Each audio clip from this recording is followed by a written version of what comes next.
banyak orang yang ketika punya sesuatu yang dilihat bukan gunanya. Mungkin gayanya, mungkin apalah, trennya, mungkin dan lain sebagainya. Kalau bagi seorang minimalis, pertama-tama yang dilihat gunanya.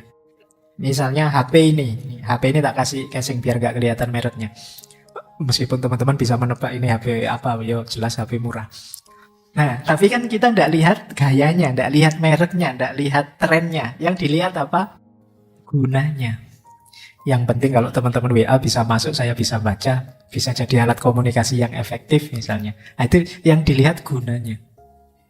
Saya tidak tahu ada tidak yang malam hari ini hadir dan misalnya HP-nya tiap tahun ganti. Dia merasa out of date kalau, wah ini sudah waktunya S22 kok saya masih S21 misalnya. Itu dia gelisah kalau begitu. Nah, ini kemungkinan perlu belajar minimalis. Jadi memahami sesuatu itu dari gunanya pertama-tama. Baik. Yang kedua, hindari mengafiliasikan diri kita dengan barang yang kita miliki. Menilai diri atau menilai orang dari barang yang kita miliki. Kita bukan barang kita. Jadi jangan membaca statusnya orang, nilai orang dari apa yang dia miliki. Wah, HP-nya terbaru ya, ini yang iPhone yang terbaru ini. Wah, ini yang Galaxy Z yang Fold ini paling mahal ini. Ini HP sekecil ini harganya satu motor misalnya. Terus kamu, wah ini perlu dihargai orang ini. Enggak, engkau bukan barang yang engkau pakai. Wah, motornya misalnya. Enggak, jangan menilai orang atau apalagi menilai dirimu dari barangnya. Banyak orang-orang besar itu yang sederhana sekali gaya hidupnya. Jadi itu rumus kedua. Jangan menilai dari barang. Wah, bajunya branded terus misalnya. Nah, itu menilai dari barangnya. Yang ketiga, ini prinsip selanjutnya. Ini nyambung dengan yang keempat. Sedikit barang itu sama dengan sedikit stres. Sedikit barang membuat kita lebih merdeka. Tadi saya bilang, semakin banyak kita punya sesuatu kan semakin repot. Kemarin motornya motor lama pitung tahun 70-an misalnya. Itu kamu parkir di depan kamar kos-kosanmu semalam, tidak dikunci, kamu santai, tidak khawatir, tidak stres. Malingnya juga wegah, apa barang kayak gitu. Tidak imbang dengan resikonya. Tapi kalau motormu yang terbaru, yang fresh, yang mahal, kamu kepikiran terus. Waduh, ini motorku di luar, jangan-jangan ada yang nyenggol, jangan-jangan ada yang itu. Kalau kamu naikinnya kan juga agak hati-hati, jangan sampai kegores apapun. Nah, kamu pokoknya hati-hati. Stresnya banyak. Tapi kalau motormu motor lama kan, alah kegores, kesenggol apa, yang rugi yang nyenggol. Ayo, prinsipnya kan begitu mikirnya kan, kamu tidak stres. Jadi tidak kepikiran, yang biasa-biasa saja. Oke, cuma jangan dianalogikan pasangan ya. Nyari jangan yang cakep-cakep Pak, biar tidak kepikiran. Nyari yang biasa-biasa saja, santai saja, di mana-mana kita tidak khawatir. Apa ada yang mau? Tidak ke situ ya arahnya. Ini barang-barang yang kita miliki. Jadi semakin sedikit yang kita miliki tambah nyaman. Dan kita tambah merdeka. Yang punya motor, ya harus mikiri servis, mikir kadang ban bocor, mikir macam-macam. Yang tidak punya motor, tidak kepikiran itu. Maka kalian harus jeli kapan aku perlu motor, kapan tidak. Kapan aku perlu mobil, kapan tidak. Bukan berarti jangan punya motor atau jangan punya mobil, tidak. Coba kamu baca guna tadi loh yang nomor 1. Kapan harusnya kamu saatnya punya motor. Misalnya, Pak, saya antara kos-kosan saya dengan kampus itu paling sekitar 100 meter. Nah, kalau 100 meter apa penting kamu punya motor misalnya. Tapi kalau ingin jalan-jalan kemana-mana, sekarang angkutan umum banyak. Ada Trans Jogja, ada macam-macam, ada Gojek, ada apa yang sekarang tidak ada misalnya. Ini jadi kamu mikir guna. Tidak sekedar mikir gengsi, tidak sekedar mikir tren.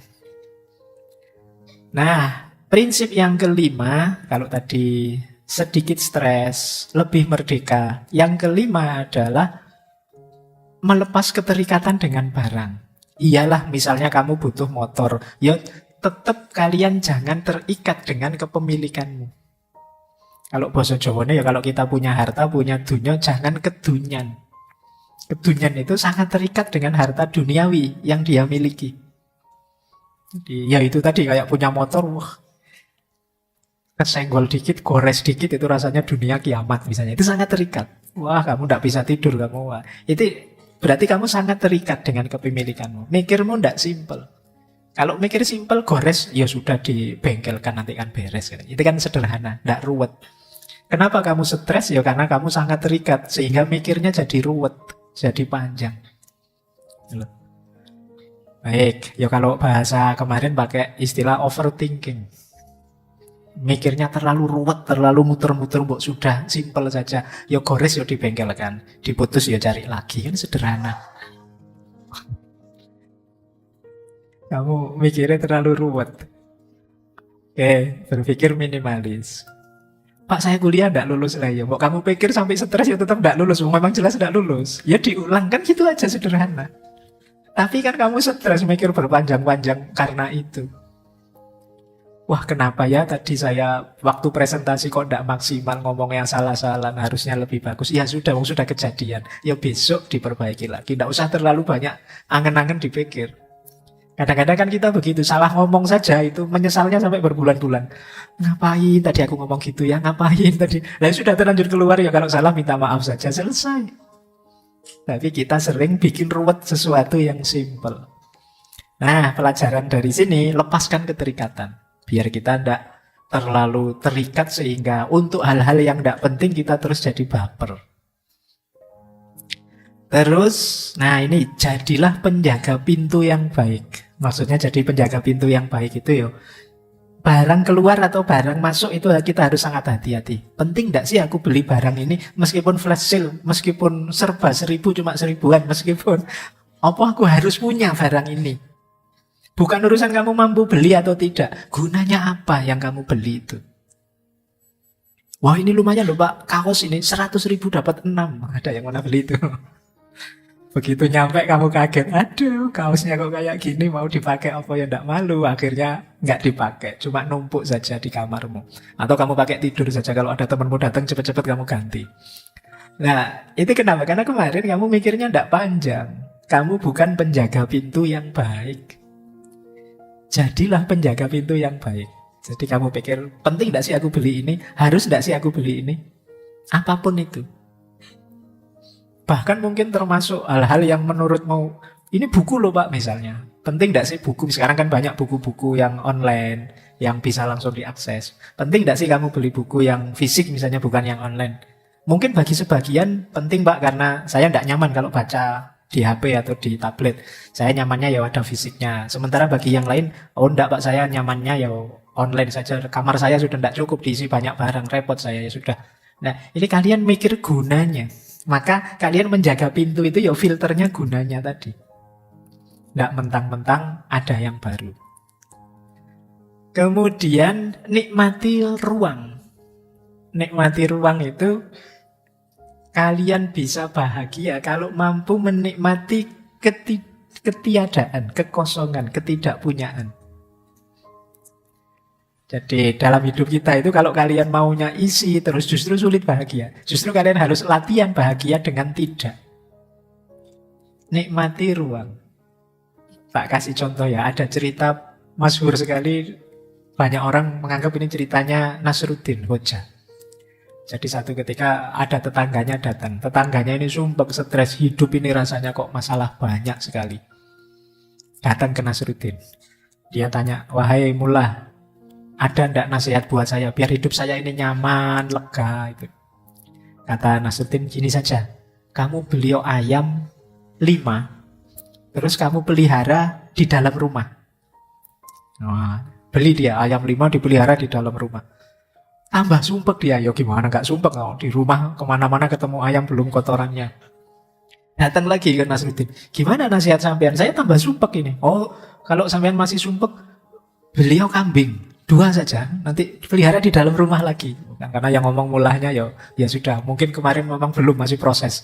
Beli dia kambing 2 di dalam rumah. Ayo tambah stres lagi dia. Oh ya ketambahan kambing apalagi. Tambah jungkir balik dia. Datang lagi ke temannya, sampean ini gimana? Tipsnya kok tambah ruwet gini, tambah lama tambah. Oh, kalau masih belum, ini puncaknya. Sampean beliau sapi, taruh di dalam rumah. Wah, seminggu kayak gitu, wah tambah kontang-panting dia. Nah, akhirnya datang lagi. Yes, gimana ini mulai? Kalau yang terakhir ini tidak sukses, ya berarti sampean memang tidak pinter. Saya tidak mau lagi konsultasi. Kata Mullah, nah sekarang saatnya. Kamu keluarkan sapinya, jual lagi. Nah, akhirnya sapinya dijual. Begitu sapinya dijual, dia merasa, alhamdulillah agak lega sedikit. Karena sapinya sudah keluar. Datang ke Mullah, lumayan Mullah sudah agak lega sekarang. Nah, bagus. Tapi yang masih belum, masih sumpek. Oke, kalau masih sumpek, kambing yang 2 tadi kamu jual lagi. Kambingnya dijual. Sekarang tinggal ayamnya, tambah lega lagi dia. Nah, terakhir ngadu Mullah. Nah, yang terakhir kalau kamu masih belum lega juga, ya ayamnya kamu ambil, kamu jual. Begitu ayamnya dijual, sekarang rumahnya longgar lagi, tidak ada lagi binatang di rumah. Seneng dia, bahagia. Alhamdulillah, nyaman sekarang hidupku. Nah, ini dia belajar apa? Menikmati ruang. Padahal sebelumnya kan sudah begitu. Sudah tidak ada apa-apa, tapi dia tidak bahagia. Kenapa? Dia tidak mampu menikmati ruang. Sebagian besar kita menganggap bahwa, wah, rumah saya ini belum ada apa-apanya loh. Mebelnya mebel kuno, terus apa? Terus kita biasanya merasa minder kalau tidak punya apa-apa. Padahal di antara jalannya kita untuk bahagia itu kita bisa menikmati ketidakadaan, kekosongan. Jadi justru tidak punya itu ringan. Kayak tadi, tidak punya itu bebas stres, kita merdeka. Jadi ayo mampu menikmati ruang. Kemudian selain menikmati ruang, ada prinsip menyukai tidak harus memiliki.